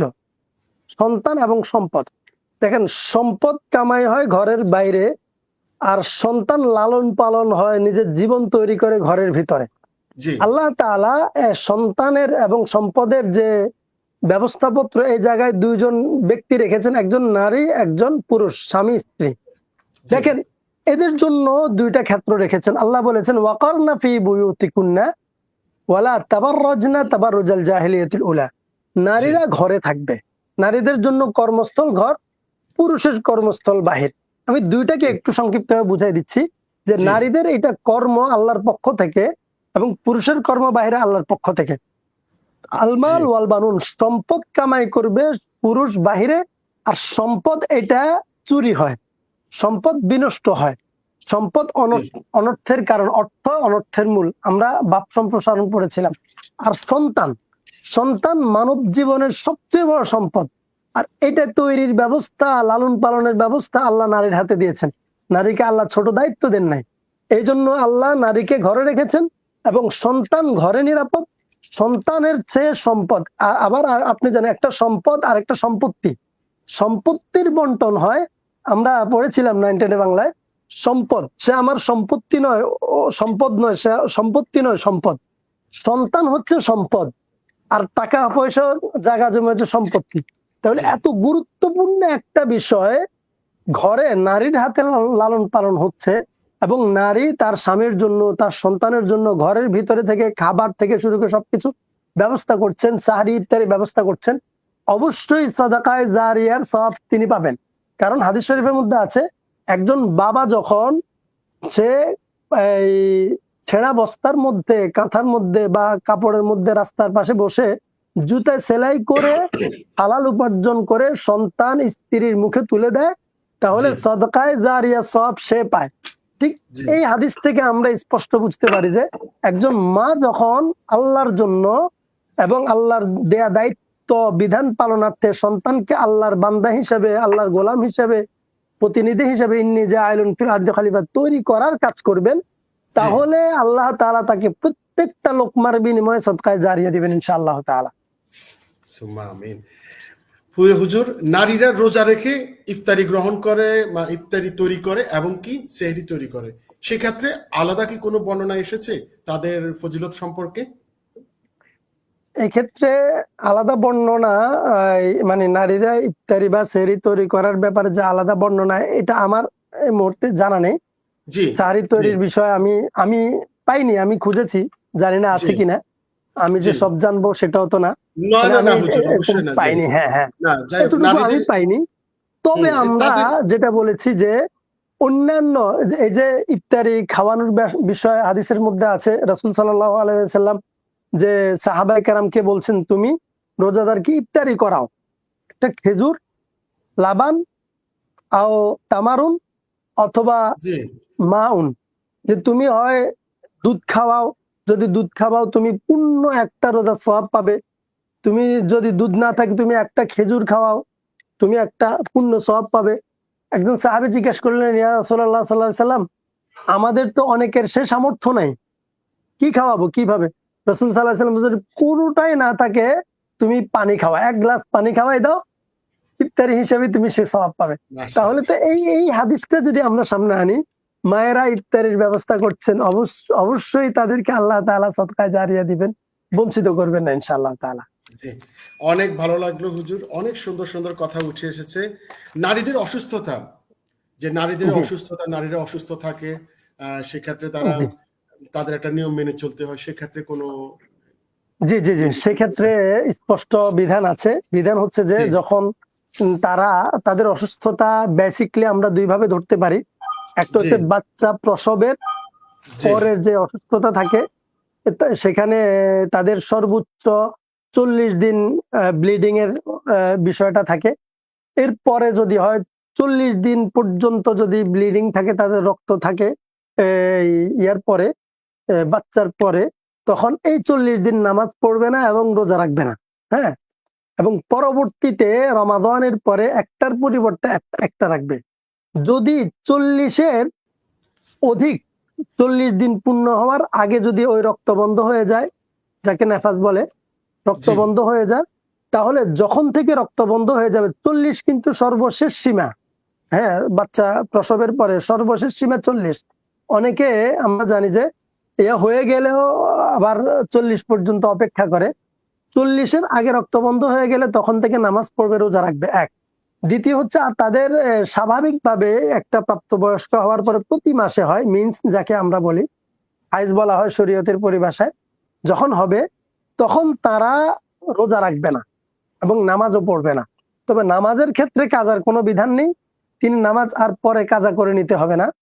এই সময় নামাজ পড়বেন না। কিন্তু রোজার ক্ষেত্রে তিনি রমাদানের পরে যে কয়দিন যে তারা হিসাব করে রাখবেন, এই তুম্মা আতিম্মুস সিয়া তারা মানে পুরাটা ফাইদ্দাতুম মিন আইয়ামিন উখর। আল্লাহ তাআলা বলেছে, তারা হিসাব করে রাখবে কয়দিন সে রমাদানের ভিতরে রোজা রাখতে পারেনি।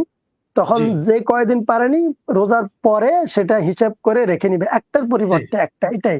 এর জি, বেশি নাই। জি। জি হুজুর, এক্ষেত্রে একটু যোগ করব, আমাদের হাতে সময় খুবই কম। সেটা হচ্ছে জি, আমাদের কিছু এই অপবাদ, মানে অপ্রচলিত কিছু কথা রয়েছে। এটা জি, জি। ধরলে নাপাক, এটা ধরতে পারবে না, এই করতে পারবে না, এই করতে পারবে না, এবং কি অনেক কিছুতেই। সেক্ষেত্রে যদি খুব সহজ করে দিতেন আমাদের যে নারী দর্শকরা আজকে দেখছেন তাদের জন্য। আসলে আসলে এই জাতীয় বিষয়গুলা একটা বই প্রচলন আছে, মকসুদুল মুমিনিন। জি, এই জি, জাতীয় জি, জি, কয়েকটা বই আছে। দুর্ভাগ্যজনকভাবে ২ দিন আগে আমাকে একজন ফোন করেছিলেন জি, মকসুদুল মুমিনের জন্য। আমি ওনাকে চেষ্টা করেছি বুঝিয়ে দেওয়ার জন্য। এই জাতীয় কিছু বই আছে। এখানে অনেক কিছু প্রচলিত মানে কুসংস্কার আছে। এগুলো কুসংস্কার। এখানে কোনো জি, সমস্যা নেই। যে তিনি যে কোনো অবস্থায় যে কোনো কিছু ধরতে পারবেন। শুধু বিষয়টা হচ্ছে কি, কোরআন শরীফ ধরার বিষয়। পবিত্র হয়ে কোরআন শরীফ ধরবেন। কারণ কোরআন জি, শরীফ ধরার ব্যাপারে আল্লাহ তাআলা বলেছেন, লা ইয়ামাসসু ইল্লাল মুতাহহারুন। হাদিসের জি, মধ্যে আছে লা ইয়ামাসসাল কুরআন ইল্লা তাহিরুন। যে পবিত্র ব্যক্তি ছাড়া জি, শারীরিক পবিত্রতা, একটা হচ্ছে আত্মিক পবিত্রতা। এখানে আমি একটা ভেঙে দেই। জি, প্রত্যেকটা মুমিন সর্বাবস্থায় পবিত্র, আত্মিকভাবেও পবিত্র। আর আমরা বিভিন্ন সময় মূত্রের মাধ্যমে কারণে আমরা শারীরিকভাবে অপবিত্র হই। কিন্তু জি, আত্মিকভাবে মুমিন সর্বাবস্থা পবিত্র। তো জি, এই জায়গা থেকে যারা শারীরিকভাবে পবিত্র হওয়ার ছাড়া কোরআন শরীফ স্পর্শ করার বিধান জায়েজ নেই। এর বাইরে বাকি তারা কোরআন এ তেলাওয়াত শোনা অথবা দোয়া পড়া, কাজ করা ঘরের, এগুলো করতে পারবে, সমস্যা নেই। জি। আমরা একদম অনুষ্ঠানের শেষ পর্যায়ে চলে এসেছি।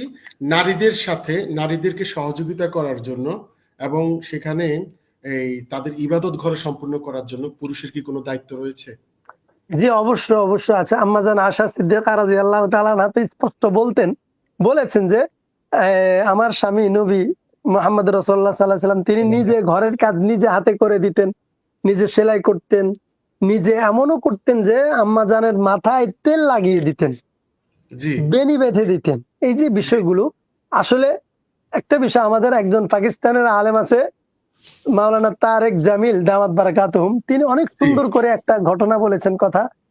জি, একজন সঙ্গীত শিল্পী আছে পাকিস্তানে, জুনায়েদ জামশেদ। তিনি ইন্তেকাল করেছেন, আল্লাহ উনাকে জান্নাতবাসী করুন, আমিন। জি, তো তিনি আমিন। যখন ১ম তাবলিগে যাবেন, তিনি একজন পপুলার সিঙ্গার, পাকিস্তানের অনেক বড়। তো তারেক জামিল সাহেব হুজুর এর সাথে যাবেন। ওই বিবির কাছে যাই বলছেন যে আমি তাবলিগে যাব। বিবি তো বলে যে তুমি কালকে সকালে সামনের দরজা দিয়ে বের হবে, পরের দিন আমি পিছনের দরজা দিয়ে চলে যাবো বাপের বাড়িতে, তাবলিগে যাওয়ার সুযোগ নেই। তো জি। তারিক জামিল সাহেবের কাছে বলার পরে তিনি বলে যে আচ্ছা তুমি খানা খাও কোথায়? বলে যে আমি তো স্ত্রীর সাথে বসে খাবার খাই। তো তিনি বলে আচ্ছা তুমি কখনো তোমার স্ত্রীকে লোকমা ধরে খাইয়ে দিয়েছ? বলে না, এটা তো কখনো খাইয়ে দিই নাই। তো তারিক জামিল সাহেব হুজুর জুনায়েদ জামশেদকে বলছেন তুমি আজকে বাসায় যাবে, বিবির সাথে খেতে বসবে, খোশ গল্প করবে এবং কথার চলে একসময় সুন্দর করে একটা লোকমা বানিয়ে তুমি নিজ হাতে তোমার বিবিকে খাইয়ে দিবে। রাসূল সাল্লাল্লাহু জি। আলাইহি সাল্লাম এবার বিবিদেরকে খাইয়ে দিতেন আলহামদুলিল্লাহ। তো যখন এটা বলছেন জুনায়েদ জামশেদ গিয়ে একটু অভ্যাস নাই তো আস্তে আস্তে দিলেন। বিবি তো হতবাক হয়ে তোমাকে এটা কি শিখালো? বলে যে ওই যে মৌলবীর সাথে তবলিগে যেতে বলছে ওই লোক মৌলবী। তো বিবি বলে হ্যাঁ এই মৌলবী ঠিক আছে, এই লোক ওনার সাথে গেলে ঠিক আছে, তাই ওনার সাথে যাও। এই হচ্ছে কথা। চমৎকার আলোচনা। এটা চমৎকার আলোচনা হুজুর।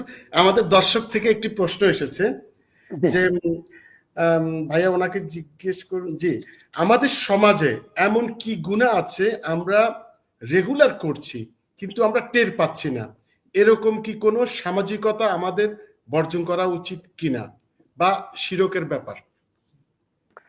তাহলে আমরা হ্যাঁ বুঝতে পারলাম মাশাআল্লাহ। আমাদের ভাই জি প্রশ্ন করেছেন আমাদের সমাজে এমন কি গুনাহ আছে যা আমরা নিয়মিত করে যাচ্ছি কিন্তু গুনাহ মনে করছি না। জি মাশাআল্লাহ। ভাই যেটা বলছে, ভাই বা বোন যেটা বলেছে অত্যন্ত গুরুত্বপূর্ণ। আমি জি। দুইটাই বলবো। এক হচ্ছে যে পর্দার গুনাহ, দ্বিতীয়ত অ্যান্ড্রয়েড মোবাইলের গুনাহ।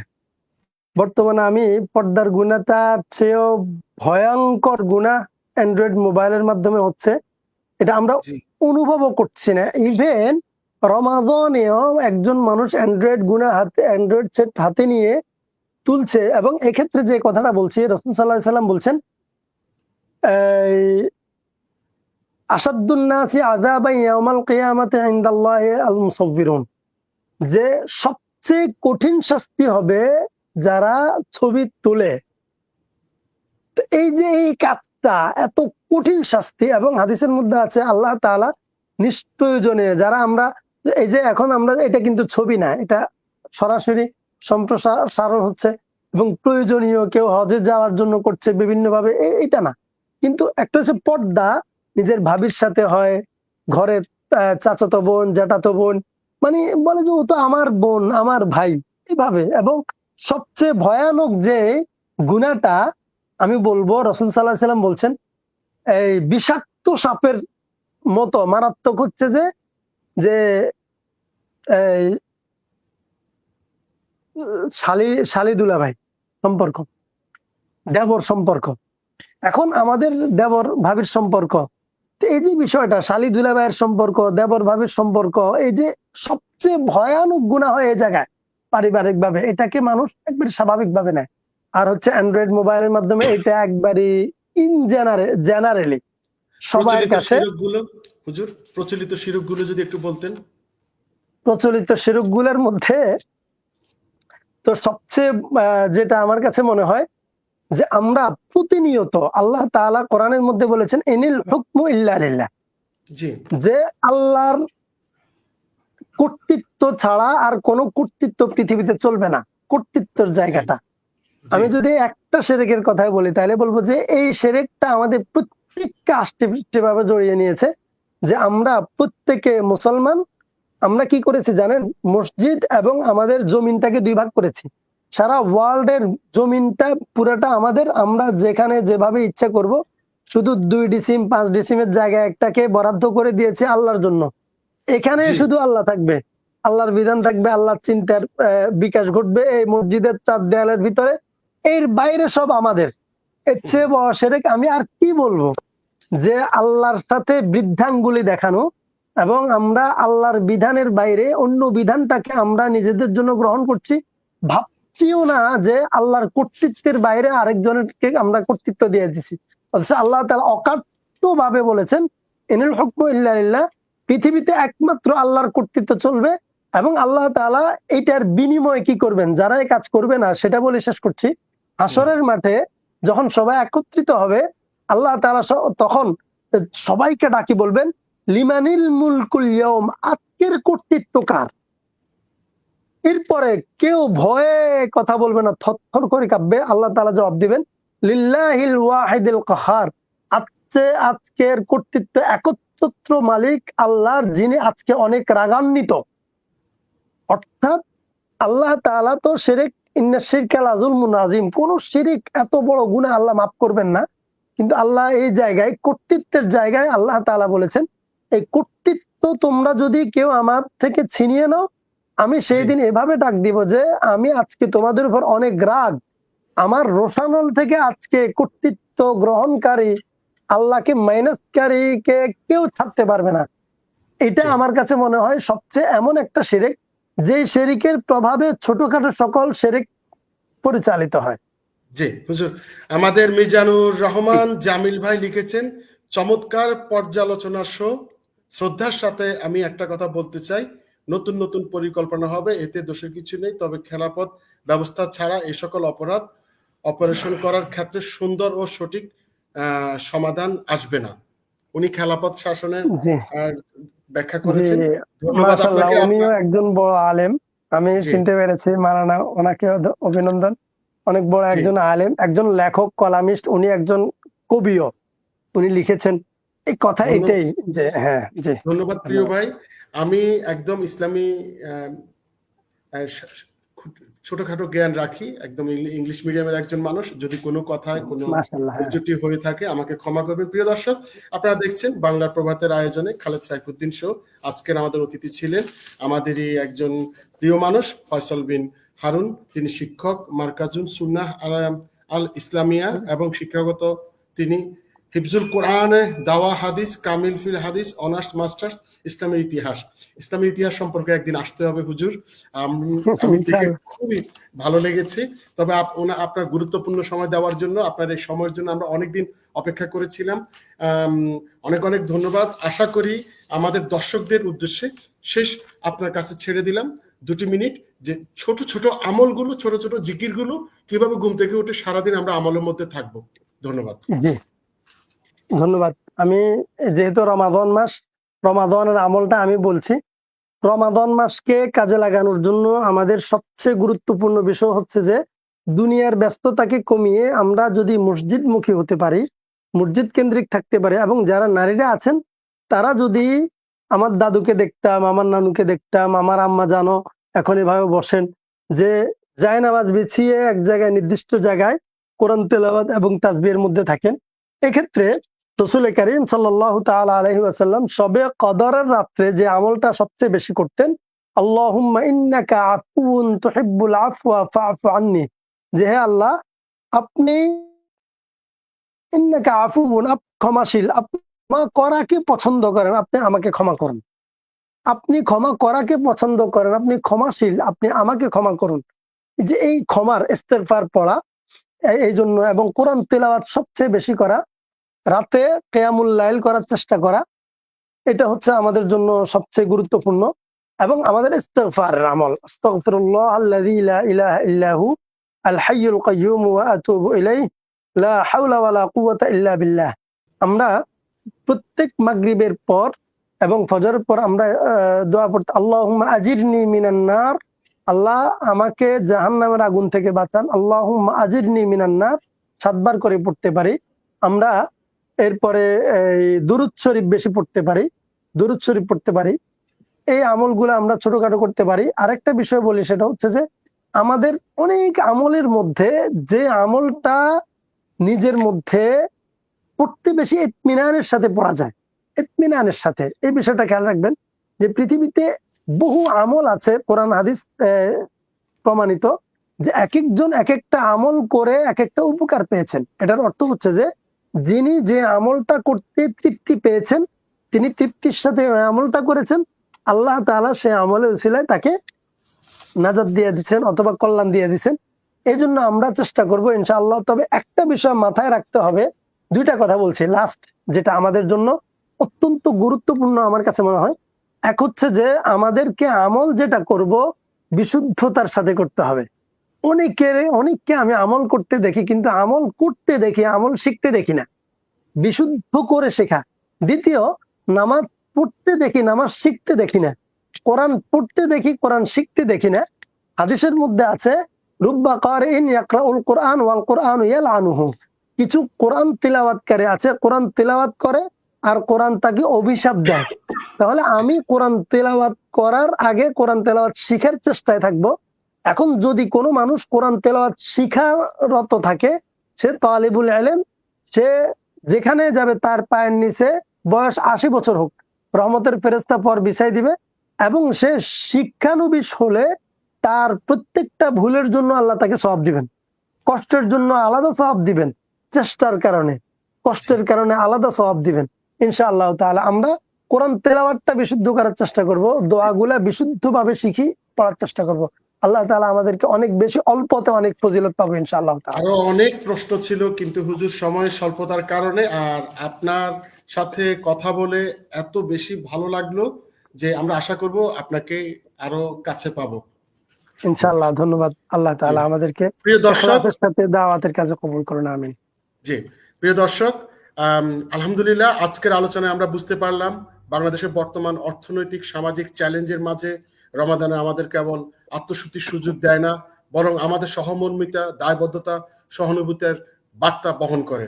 রমাদান হলো আত্মসমালোচনার মাস, রমাদান হলো নিজেকে, নিজের ভুলগুলো শুদ্ধ করার মাস, রমাদান হলো নিজেকে পরিবর্তন করার মাস। হুজুর, আমরা একদম বিদায় লগ্নে যে প্রশ্নটি আমার একদমই থেকে গেছে, যে খুব সংক্ষেপে যে 1 মিনিটে যে জাকাত দেওয়াটাকে যদি একটু এর বাধ্যবাধকতামূলক যদি একটু প্রকাশ গুরুত্বপূর্ণ। করতেন। হ্যাঁ হ্যাঁ, জি জি, অবশ্যই। আউযু বিল্লাহি মিনাশ শাইতানির রাজিম। আল্লাহ তাআলা সূরাতুত তাওবার মধ্যে বলেছেন, ইন্নামাস সাদাকাতু লিল ফুকারাই ওয়াল মাসাকিন ওয়াল আমিলিনা আলাইহা ওয়াল মুআল্লাফাতি কুলুবুহুম ওয়া ফির রিকাব ওয়াল গারিমিনা ওয়া ফি সাবিলিল্লাহি ওয়া ফিস সাবিল। আল্লাহর পক্ষ থেকে নির্ধারিত 8 খাত, 8 খাতের মধ্যে যাকাত দিতে হবে। 8 খাতের মধ্যে 1 নাম্বার খাত হচ্ছে যে গরিব, 2 নাম্বার মিসকিন। গরিব মিসকিন আমরা স্বাভাবিকভাবে বুঝি। 3 নাম্বার যারা অসহায় নিঃস্ব তারা। 3 নাম্বার ওয়াল আমিলিনা আলাইহা, এটা বর্তমান বাংলাদেশের নাই, এটা আমরা ইসলামী রাষ্ট্র প্রতিষ্ঠা হলে এটার কার্যকারিতা দেখা যাবে। সেটা হচ্ছে যে ইসলামী রাষ্ট্র যখন রাষ্ট্রীয়ভাবে জাকাত কালেকশন করবে সেইখানে দিতে পারবে। ওয়াল মুআল্লাফাতি কুলুবুহুম, এটা এখন নাই, ওমর রাদিয়াল্লাহু তাআলা বলেছেন এটা কার্যকারিতা শেষ। সেটা হচ্ছে ইসলামের প্রাথমিক যুগে এই চতুর্থতা, যে যদি কোনো অমুসলিম অর্থ পেলে, জাকাতের অর্থ পেলে তার সে ইসলামের দিকে দীক্ষিত হওয়ার সম্ভাবনা থাকে, তাকে ওয়াফির রিকাবি, ঋণ মুক্তি, দাস মুক্তি, তারপর ওয়াল গারিমিনা আলাইহা, ঋণ মুক্তি, ঋণ মুক্তি, দাস মুক্তি এবং ঋণ মুক্তি, এই 2টা পয়েন্ট, দাস মুক্তি এবং ঋণ মুক্তি। হুজুর, একটি পয়েন্ট আমি একটু জানতে ইচ্ছে করে, যদি কোনো বিধর্মী, অর্থাৎ আমার কোনো বন্ধু যদি বিধর্মী থাকে, সে আর্থিক কষ্টে আছে, আমি জাকাত থেকে তাকে অর্থ প্রদান করতে পারবো, সে ঋণ মুক্তি হবে, কিন্তু এটা আমার মাথায় থাকতে হবে যে আমি তাকে ইসলামের দাওয়াত দিচ্ছি, দাওয়াতের জন্য। জি না, এই বিধানটা এভাবে নাই। ইসলামের প্রাথমিক যুগে অংশটা ছিল, কিন্তু সেটাও ছিল কেউ যদি সম্ভাবনা থাকে। কিন্তু ইসলামের জাকাতের বিধান এটা স্পষ্ট, এখন সকল ওলামায়ে কেরাম একমত যে কোনো অমুসলিমকে জাকাতের অর্থ দেয়া যাবে না, এমনি দান দেয়া যাবে, জাকাত ফিতরা কোনো অমুসলিমকে দেয়া যাবে না। এবং ঋণ মুক্তির জন্য কোনো মানুষ যদি ঋণগ্রস্ত থাকে তাকে, মানে ঋণ একটা হচ্ছে ব্যবসায়িক লোন, যেটা দেখা যায় যে সে 100 কোটি টাকার মালিক, 200 কোটি টাকা তার ব্যাংকের ঋণ আছে, তার জন্য না ভাই, প্রয়োজনে সে তার পারিবারিক প্রয়োজনে সে ঋণগ্রস্ত হয়ে গেছে, ঋণ মুক্তির জন্য দেয়া যাবে। এবং আরেকটা ইম্পর্টেন্ট যেটা দাস মুক্তির বিষয়টা বর্তমানে যে ইসলামে অনেক মানুষ ওলামায়ে কেরাম ইসলামের জন্য অনেকে বন্দী, মিথ্যা মামলায় ফেঁসে আছে, ইসলামের জন্য, ব্যক্তি স্বার্থে নয়, পারিবারিক কারণে নয়, সে যেই হোক, রিক্সাওয়ালা হোক, ইসলামের জন্য যদি সে বন্দী হয়, এই বন্দীকে মুক্তি করার জন্য জাকাতের টাকা দেয়া যাবে।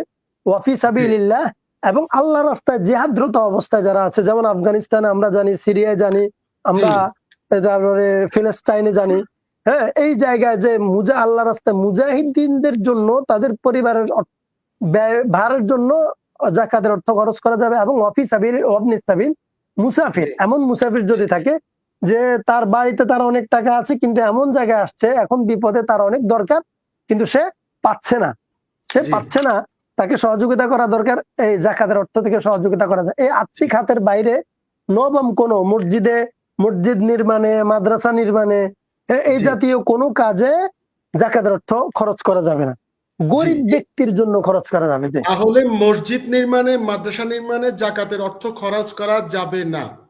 জি না, আমরা এটা বুঝতে পারলাম। প্রিয় দর্শক, জি। আপনাদের যদি কোনো প্রশ্ন এখানে থাকে, আপনি যে সদাকার বিষয়টা একটু ইয়া করলে, যেহেতু জাকাতের জি সাথে সদকার হুজুর, আমি ঠিক বিষয় এই থাকে। জি কথাটাতে আসছিলাম যে আমরা অনেকে জাকাত আর সদাকা, হ্যাঁ, বা জি, সদকা বলে থাকি, বা শুদ্ধ উচ্চারণটা হচ্ছে সদাকা, সদাকা। জি সদাকা, জি। এইটা আমরা কিন্তু গুলিয়ে ফেলি, এবং জি এইটার মধ্যে পার্থক্য কি, কিভাবে আমরা সঠিক দায়িত্ব পালন করতে পারি, প্লিজ, খুব জি, সহজে। ধন্যবাদ। সুন্দর, ইয়া সহজে চেষ্টা করছি ইনশাআল্লাহ তাআলা। যাকাত হচ্ছে একজন মানুষের সম্পদ যদি ১ বছর মানে নেসাব পরিমাণ সম্পদ, নেসাব হচ্ছে যে ৫২.৫ তলা রূপ্য সমমূল্যের মান, মূল্য, অথবা রূপ্য, অথবা ৭.৫ তলা ৭.৫ ভরি স্বর্ণ, ৭.৫ ভরি স্বর্ণ অথবা ৫২.৫ তলা রূপের সমমূল্যের সম্পদ যদি তার প্রয়োজনের অতিরিক্ত থাকে, যেমন থাকার ঘর, ব্যবহারের মোবাইল, আসবাবপত্র ইত্যাদি, হ্যাঁ, ইত্যাদির বাইরে অতিরিক্ত যদি থাকে, সেই অর্থ যদি তার ঠিক ১ বছর তার কাছে থাকে, ১ বছর মাঝখানে জি হাওলায় না হাওল বলে, মাঝখানে কম বেশি হতে পারে। তবে যদি আমি আজকের তারিখে হিসাব করি এই পরিমাণ সম্পদ আছে, আগামী বছর ঠিক এই তারিখে আমি হিসাব করি, যদি দেখি না আমার এই পরিমাণ সম্পদ আছে, তাহলে আমি ২.৫% জাকাত দিব। এক, জাকাতের বিষয়টা মাথায় রাখবেন। আমাদের বর্তমান পৃথিবীর সিস্টেম বা দেশের সিস্টেম, কত রকমের ট্যাক্স। একটা হচ্ছে যে আপনার ব্যবসায় ইনকাম ট্যাক্স, আবার আপনার জমির ট্যাক্স, এই সেই কত ট্যাক্স একটা রাষ্ট্র নেয়, চাঁদার বন্যা বইয়া দেয়। কিন্তু জি ইসলামী শরিয়াতে, ইসলামী রাষ্ট্রে নাই। শুধু একটা, আপনি জাকাত দিবেন, ফেতরা দিবেন, ব্যাস, এরপর আপনি জি দেদারসে ব্যবসা করেন। এটা হচ্ছে জি ব্যবসা বা অর্থের জন্য ১ বছর আপনার থাকতে হবে। আর জি ফেতরা হচ্ছে একজন মানুষের ১ বছর এই সম্পদ লাগবে না, এই পরিমাণ জাকাতের ঠিক সেম পরিমাণ সম্পদ। তবে শর্ত জি হচ্ছে যে ঈদুল ফিত্রের শবে সাদিকের আগে, শবে সাদিকের আগেই যদি তার হাতে এই পরিমাণ সম্পদ আসে, তাহলে সে তার পক্ষ থেকে, তার অধীনস্থদের পক্ষ থেকে সে ফেতরা দিবে। ফেতরা দেওয়ার জন্য ৫টা জিনিস রাসূল সাল্লাল্লাহু আলাইহি সাল্লাম বলে দিয়েছেন। ৫টা জিনিস ফেতরা দিবে। শবে সাদিকের আগে যে সন্তান ভূমিষ্ঠ হয়েছে এবং তার পক্ষ থেকে সহ, এবং শবে সাদিকের আগে যদি সে সম্পদের মালিক হয়, তাহলে জি রমজানের ঈদের আগে দিবে। কি কি জিনিস? যব, খেজুর, পনির, কিসমিস, গম। এই জি ৫টা উপাদানের কথা বলা হয়েছে কিতাবের মধ্যে। রাসূল সাল্লাল্লাহু আলাইহি সাল্লাম বলেছেন। এবং যব, খেজুর, পনির, কিসমিস, এই ৪ উপাদানের এই ইয়ে হচ্ছে যে এক চার পরিমাণ বর্তমানে আমরা যদি কেজির হিসাব করি, তাহলে হচ্ছে ৩ কেজি ২৭০ গ্রাম হয়। এক জি চা ওজন করলে ৩ কেজি ২৭০ গ্রাম, অর্থাৎ যব, খেজুর, পনির, কিসমিস, এই ৪টার যে কোনো একটা যদি দিই, আমি পার হেড হিসাব করব ৩ কেজি ২৭০ গ্রামের দাম কত আসে। এবং এক্ষেত্রে আমরা যেটা দেখব, সেটা সামর্থ্য অনুযায়ী, যেমন খেজুরেরও বিভিন্ন দাম আছে, ভালো খারাপ আছে, বিভিন্ন কোয়ালিটির আছে। তো আমার সামর্থ্য যেই মানের, যে লেভেলের, আমি সেই মানের খেজুর, সেই মানের জব, সেই মানের কিসমিসের দাম হিসাব করব। একজনের পক্ষ থেকে ৩ কেজি ২৭০ গ্রাম। হ্যাঁ, আর জি যদি আমি গমের দিই, এই গমের দিলে, তাহলে আদা চা হচ্ছে ১ কেজি ৬৩৫ গ্রাম। ১ কেজি ৬৩৫ গ্রাম হিসাব করে জবেরটা দিব। এক্ষেত্রে সূক্ষ্ম একটা মাসালা যেটা আলোচনা আসে না সাধারণত, সেটা জি হচ্ছে যে আমাদের অনেকে প্রবাসে থাকেন। অনেকে জি জি প্রবাসে সৌদিতে আছেন, যেমন আপনি আছেন লন্ডনে, হ্যাঁ? জি কিন্তু আপনার পরিবার যদি বাড়িতে থাকে, আপনি পরিবারের পক্ষ থেকে, আপনার অধীনে তারা, তাদের পক্ষ থেকে দিবেন আপনি। জি আপনি বাংলাদেশের এই পনির, খেজুর, কিসমিসের দাম হিসাব করবেন নাকি লন্ডনের করবেন, এই একটা বিষয়। এই জি বিষয়ে সবাই লন্ডন থেকে, সৌদি থেকে টাকা পাঠাই দেয়, আর দেশের বাজারে হিসাব করে দেয়া দেয় না, হবে না। যিনি কর্তা, যিনি দিবেন, যার উপার্জন থেকে দেয়া হবে, তিনি যেই জায়গা থেকে উপার্জন করেন, তিনি যেই জায়গায় থাকেন, সেই জায়গার বাজার মূল্য হিসাব করে আপনি দিবেন। আপনি বাংলাদেশে দেন অথবা সৌদি আরবে দেন, সমস্যা নেই। সহজ যিনি যুক্তি। দিবেন, জি জি, সহজ যুক্তি। সহজ যে যুক্তি। এভাবে দিবেন, আপনি জি এভাবে দিবেন। এক্ষেত্রে যে একটা বিষয়, আদ্রাকতুহুম ইউতুনা ফি সাদাকাতি রমাদানা আদ-দারাহিম। এটা হচ্ছে যে এই একজন তাবিঈ আবু ইসহাক রাহমাতুল্লাহ আলাইহি বলছেন, বিতর্ক আছে। অনেকে বলে যে রসুল যে জব খেজুর বলেছেন অর্থ দেয়া যাবে না, অনেকে বলে। এই জন্য একটা হাদিস আছে যেটা তাবি বলছেন যে আমি সাহাবীদেরকে দেখেছি তারা এগুলোর পণ্যের মূল্য হিসেব করে মানুষদেরকে ফেতরা হিসেবে দিতে। সাহাবায়ে কেরাম দিয়েছেন, সুতরাং মূল্য হিসেব করে দিতে হবে। দেয়া যাবে, আপনি খেজুর গম দিলেও হবে। এখানে একটা লজিক আপনি যদি মাথায় নেন, কারণ হলো আল্লাহ রাসূল সাল্লাল্লাহু আলাইহি সাল্লামের যুগে তখন আমাদের মতো মুদ্রার প্রচলন ছিল না। তখন জি কাজের বিনিময়ে জব, খেজুর, কিসমিস এগুলার বিনিময় পেত। আমরা এখন কোথাও কাজ করলে জি আমাকে জি টাকা দেয়, কিন্তু জি তখন খেজুর দেয়া হতো, তখন কিসমিস দেয়া হতো, জব দেয়া হতো। তো এটা দিয়ে তাদের চলতো, মানে কাজের বিনিময় মুদ্রা হিসেবে ব্যবহার হতো এই বিষয়গুলো। জি এই জন্য মুদ্রা হিসেবে এগুলোকে আল্লাহ ইয়া করছেন। কিন্তু এই জন্য এখন আমরা সরাসরি খেজুর কিসমিস না দিয়ে তার সমমূল্যের অর্থ দিলে বেশি উপকার হবে। কারণ একজন মানুষের ঔষধ লাগবে, সে গরিব, তার ওষুধ লাগবে, আমি তাকে দিলাম খেজুর, কি কাজ আসবে তার? আমি যদি তার টাকা দিই, তাহলে সে তার যে পরিমাণ ওষুধ লাগবে ওষুধ কিনবে, তার খাবার লাগবে খাবার কিনবে, তাই না? তাহলে জি তার কাজে লাগবে। ইসলাম এটাই চায় একজন বান্দা যেভাবে বেশি উপকৃত হয়। এই জন্য আমরা সেই বিতর্কে যাব না, আমরা ইনশাআল্লাহ তাআলা মূল্য দিয়ে দিব ইনশাআল্লাহ পার হেড হিসাব করে। জি প্রিয় দর্শক, আমাদের যদি এর পরেও কোনো প্রশ্ন থাকে আমাদের ইনবক্স করতে পারেন, আমরা সেই প্রশ্ন পাঠিয়ে দেব। আর আমি আজকের এই অনুষ্ঠানের জন্য আপনাকে অনেক অনেক ধন্যবাদ জানাই এবং কি মোবারকবাদ জানাই। যদি আমাদের দর্শকরা যারা উপকৃত হয়েছেন এবং তাদেরকেও, দর্শক যারা দেখেছেন তাদেরকে অনেক ধন্যবাদ জানাই। অনেক কমেন্টস আসতেছে, অনেক কিছুই, অনেকেই আমাদেরকে বলছেন যে মানে গতানুগতিক ধারার বাইরে আমাদের এই প্রোগ্রামটি অনেকেই পছন্দ করেছেন। তো আমরাও, আলহামদুলিল্লাহ। এটি আমাদের জন্য প্রথম একটি প্রয়াস ছিল আপনাকে নিয়ে। আপনাকে অনেক অনেক ধন্যবাদ। আপনার বক্তব্য এবং আপনার আলোচনা নিশ্চয়ই আমাদের দর্শকদের অনেক কিছুই বুঝতে সহায়তা করেছে। প্রিয় হুজুর, আলহামদুলিল্লাহ। জি, ভালো আলহামদুলিল্লাহ। থাকবেন। আপনাকে অনেক ধন্যবাদ। ভালো জি থাকবেন। আল্লাহ আমাদেরকে দ্বীনের এই মাঠে, ময়দানে দাঈ ইলাল্লাহ হিসাবে আমার হোস্ট মোহাম্মদ খালেদ সাইফুদ্দিন ভাই সহ আল্লাহ আমাদের প্রত্যেককে দাঈ হিসেবে কবুল করুন। ইনশাআল্লাহ আমিন তাআলা আল্লাহ আমাদের এই দাওয়াতটাকে ইখলাসের সাথে সারা পৃথিবীকে ছড়াই দেন। আমাদের আমিন। ভুলগুলো আল্লাহ মার্জনা করুন এবং জি সহিহ কথাগুলো আল্লাহ আমাদের সহ সবাইকে আমল করার তৌফিক দান করুন। আমিন। জি আসসালামু আলাইকুম আমিন। ওয়া রাহমাতুল্লাহি ওয়া বারাকাতুহু। আসসালামু আলাইকুম ওয়া রাহমাতুল্লাহি ওয়া বারাকাতুহু। ধন্যবাদ আপনাকে। প্রিয় দর্শক, আপনারা দেখছিলেন লাইভ ইসলামী জিজ্ঞাসা, রমাদানের ফজিলত, জাকাত, হালাল ব্যবসা এবং নারীদের কর্তব্য ও আমল এবং নারীদের ইবাদত। অতিথি ছিলেন মাওলানা ফয়সাল বিন হারুন, শিক্ষক মাকজুক সুন্নাহ আল ইসলামিয়া, খতিব হাজিবুর চুনুমিয়া সাহেব, কেন্দ্রীয় জামে মসজিদ, এবং তিনি ইসলামী ইতিহাস সংস্কৃতি বিভাগের অনার্স, চট্টগ্রাম কলেজ। প্রিয় বন্ধুরা, আমাদের আলোচনা যদি আপনাদের ভালো লেগে থাকে, আমাদের আলোচনাটি শেয়ার করে সবাইকে জানিয়ে দিন। দিনের দাওয়াতটি সবার ঘরে ঘরে পৌঁছিয়ে দিন।